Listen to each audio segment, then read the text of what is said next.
Aslinya saya tuh sebenarnya background-nya adalah hukum. Oke. Saya kuliah di Trisakti, Fakultas Hukum. Oke.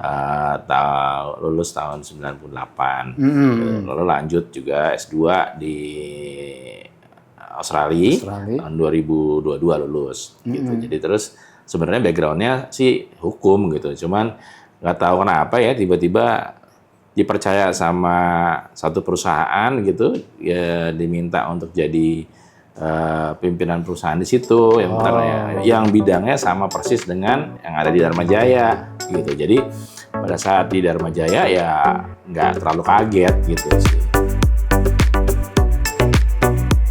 Assalamualaikum warahmatullahi wabarakatuh. Salam sehat Sobat Portal Kota dan Tribuners.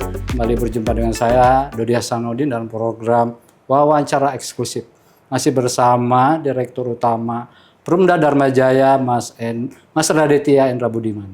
Assalamualaikum, Mas. Waalaikumsalam warahmatullahi. Sobat Warta Kota, kalau melihat wajahnya Mas Raditya, Mas Endra lagi. Agak enak ya, kalau melihat wajah saya kurang ya. Itulah kenyataannya. Banyak makan daging ya. Makan daging ya. Mas Endra, katanya orang Jakarta ya? Asli, lahir di Jakarta. Lahir di Jakarta ya? Iya. Wah, boleh di-spill dong. Tahunnya berapa? Serius? Serius dong. Ya, kalau dari penampilan kan lahir tahun 90-an lah. 90-an. Padahal yang benar 90-an. 90-an tuh lulus SMA-nya. Oh. Jadi kira-kira sendiri tuh tahun 74 lahir saya. Oke. Jadi orang tua Jakarta. Orang tua semua di Jakarta, yang saya juga di Jakarta. Oke. Emang orang tua dulu apa kerjanya? Swasta. Pegawai swasta. Oke. Terus SD di Jakarta juga? Jakarta juga. SD mana? SD Triguna. Oh, Selatan ya? Selatan. Sekarang udah nggak ada tuh SD. Terus SMP? SMP 19. Jalan SMA? Bumi.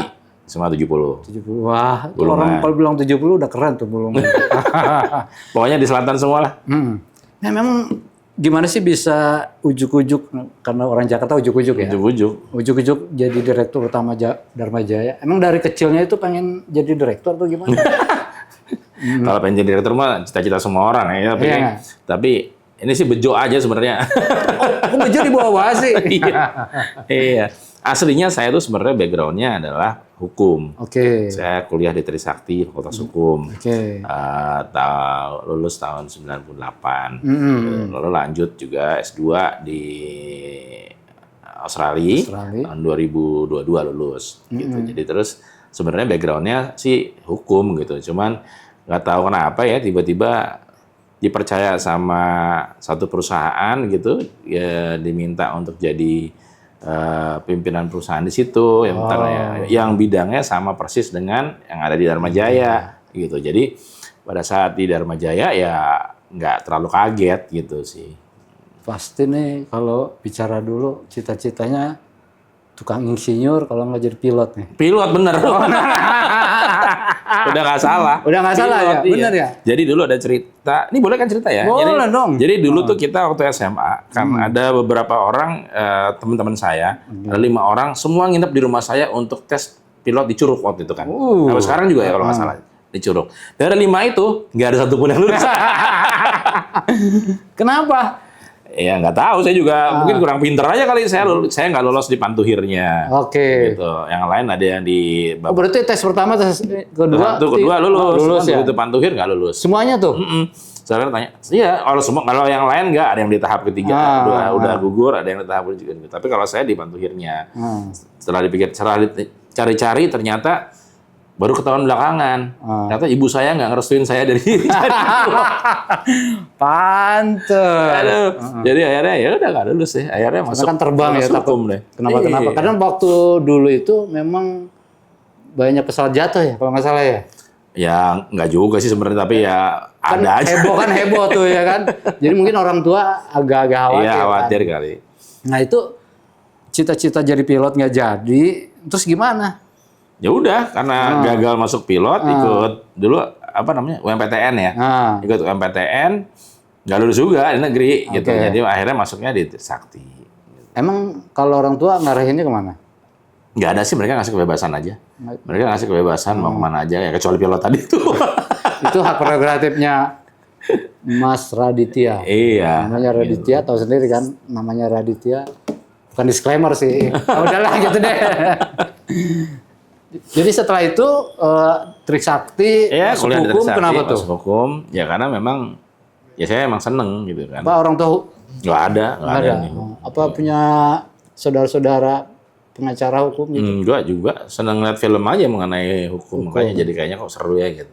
Oh, apa film kesukaannya emang? Devil's Advocate.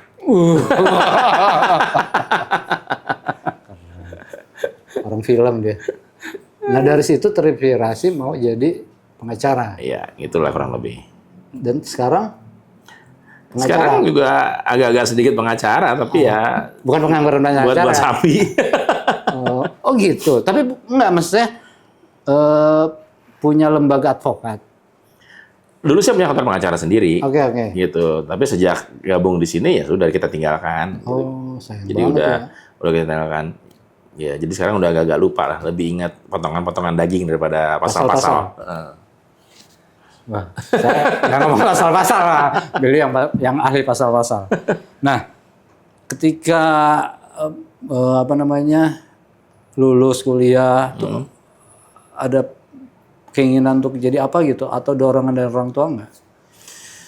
Nggak ada sih yang spesifik yang luar biasa tuh nggak ada sih memang. Ada, ya? Jadi memang dari dulu sama orang tua tuh diberikan kebebasan ya sama mereka untuk ya senangnya di mana jalanin aja gitu. Mereka support aja isinya gitu. Oke. Nggak ada cita-cita yang luar biasa yang mau jadi anak yang berguna bagi bangsa dan negara aja gimana gitu.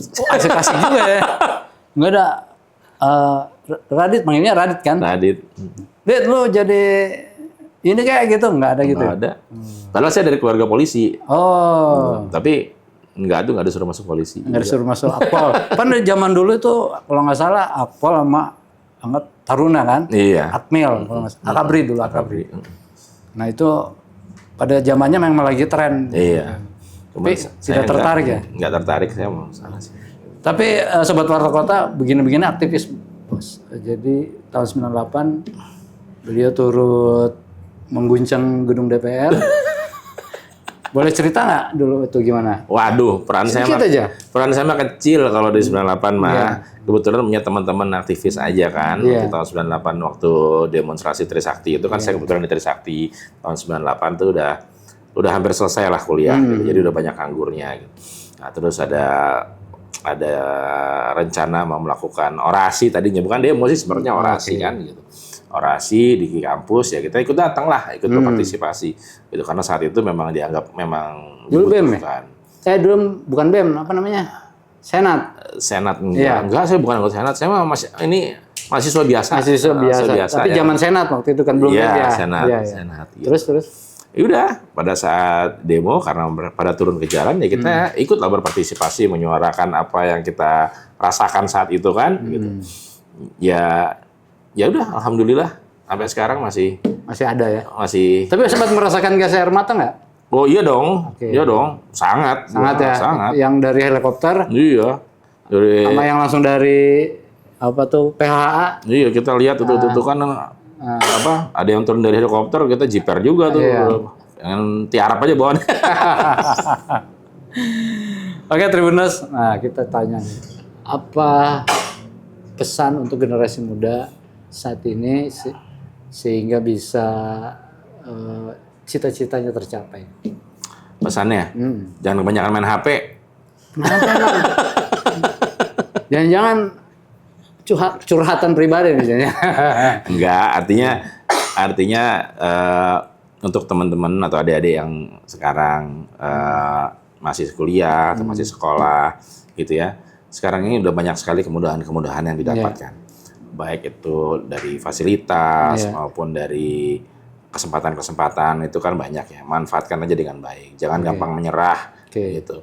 Ya, ke depan itu tantangannya pasti akan jauh lebih susah daripada yang sekarang dan yang sebelumnya gitu ya. Saingan juga makin banyak, teknologi juga makin maju, jadi jangan sampai ketinggalan lah, jangan sampai ketinggalan teknologi, jangan seperti saya ketinggalan teknologi. Jangan melihat Mas Raditya sekarang menduduki jabatan direktur utama, lihat dulunya dulu. Iya. Dulunya pasti jungkir balik ya. Gelantingan di bus juga, gitu. Nah mungkin apa yang ingin diketahui, moto hidup yang ingin diketahui generasi muda sekarang? Moto hidupnya ya pantang menyerah aja pokoknya. Iya. Jadi kan ada lagunya tuh, apa namanya? What doesn't kill you make you stronger ya. Waduh. Itu Gue rambut gondrong jadi itu lupa bener lagi. tuh. Lagunya siapa ya waktu itu ya, lupa deh saya juga. Iya. Pokoknya adalah itu. Ah, Dan itu benar. Gitu. Jadi gimana pun tantangannya, selama kita masih bisa jalanin, kita jalanin. Dan kan Tuhan nggak akan memberikan cobaan kalau misalnya dianggap kita nggak sanggup dalam cobaan. Jadi Keren. insya Allah. Jadi Tuhan tidak akan memberikan beban yang kita tidak akan sanggup. Iya. Pasti akan Yakin aja, pasti kita sanggup kok. Yes, saya setuju nih. Jadi itu pesan yang mendalam yang harus kita pahami. Oke. Keren pokoknya. Saya ya sampai speechless karena memang itu moto hidup saya juga. Oke. Demikian bincang-bincang kita bersama Direktur Utama Perumda Dharma Jaya, Mas Raditya Indra Budiman. Semoga wawancara ini bermanfaat bagi kita semua. Amin. Assalamualaikum warahmatullahi wabarakatuh. Waalaikumsalam.